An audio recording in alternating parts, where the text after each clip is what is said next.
નમસ્કાર મિત્રો, સ્વાગત છે બધા મિત્રોનો અમારી યુટ્યુબ ચેનલમાં। તો મિત્રો, તારીખ 11/5/2026 ના સોના ચાંદીના ભાવ કેવા રહ્યા તે જોઈએ તે પહેલા જે પણ મિત્રો નવા છે તે ચેનલને સબસ્ક્રાઇબ કરી લેજો અને યુટ્યુબના માધ્યમથી ફેસબુકના માધ્યમથી માહિતી જોઈ રહ્યા તો ફેસબુક પેજને પણ ફોલો કરી લેજો।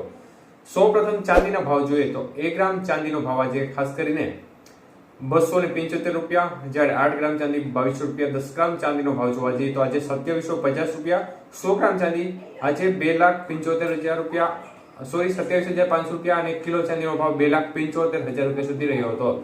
તો ખાસ કરીને ચાંદીની બજારમાં આજે પ્રતિ 1 કિલોએ ફરી એકવાર કોઈ પણ પ્રકારની મુવમેન્ટ જોવા નહોતી મળી, ભાવ છે તે કદરે સ્થિર રહ્યા હતા। જ્યારે આજના 22 કે સોનાના ભાવ જોઈએ તો 1 ગ્રામ સોનાનો ભાવ આજે 13,965 રૂપિયા, જ્યારે 8 ગ્રામ સોનાનો ભાવ 1,11,720 રૂપિયા, 10 ગ્રામ સોનું 1,39,650 રૂપિયા અને 100 ગ્રામ સોનાનો ભાવ આજે 13,96,500 રૂપિયા સુધી રહ્યો હતો। તો આજના 22 કિલો સોનાના 100 ગ્રામના ભાવની અંદર પણ 500 રૂપિયાનો ઘટાડો જોવા મળ્યો હતો। જ્યારે આજના 24 કિલો સોનાના ભાવ જોઈએ તો 1 ગ્રામ સોનાનો ભાવ આજે ખાસ કરીને 15,235 રૂપિયા, જ્યારે 8 ગ્રામ સોનું આજે 1,21,880 રૂપિયા, 10 ગ્રામ સોનું 1,52,350 રૂપિયા અને 100 ગ્રામ સોનાનો ભાવ આજે 15,23,500 રૂપિયા સુધી રહ્યો હતો।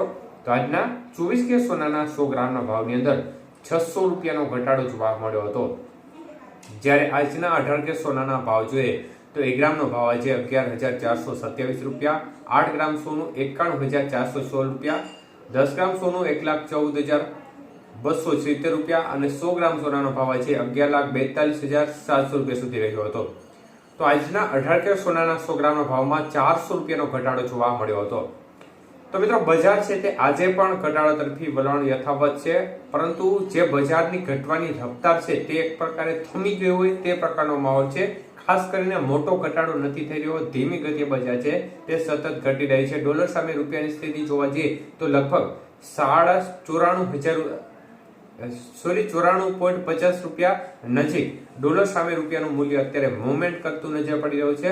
અન્ય તરફ ઈરાન અને અમેરિકા વચ્ચે જે યુદ્ધનો માહોલ છે તે હવે દરિયાઈ લેવલે ખેલવામાં આવી રહ્યો છે, મતલબ કે દરિયાઈ પટ્ટીમાં હવે ઘર્ષણ બંને દેશો વચ્ચે જોવા મળી રહ્યું છે, કારણ કે જે સ્ટેટ ઓફ હોર્મુઝ છે ત્યાંથી ઈરાન જે જહાજો છે તે પસાર થવા દેવા બાબતે એક પ્રકારે કરડ ગતિ હજી પણ યથાવત જોવા મળી રહી છે અને આ માહોલ છે તે હજી યુદ્ધની પરિસ્થિતિઓને આગામી સમયમાં ભડકાવે તો ચોક્કસપણે નકારી શકાય તેમ નથી આ વાતને પણ। એટલે આગામી સમયમાં જો આ બાબતે હજી પણ સંઘર્ષ યથાવત રહેશે તો યુદ્ધની પરિસ્થિતિ હજી લાંબી ખેંચાઈ શકે છે અને આ પરિસ્થિતિ યથાવત રહેશે તો બજાર છે તે હજી પણ ઘટાડા તરફી વલણ એકધારું જોવા મળી શકે છે, પરંતુ યુદ્ધ બંધ થાય તો એ સંજોગોમાં પોઝિટિવ અસર તેની જોવા મળે માર્કેટ ઉપર અને બજાર વધી પણ શકે છે।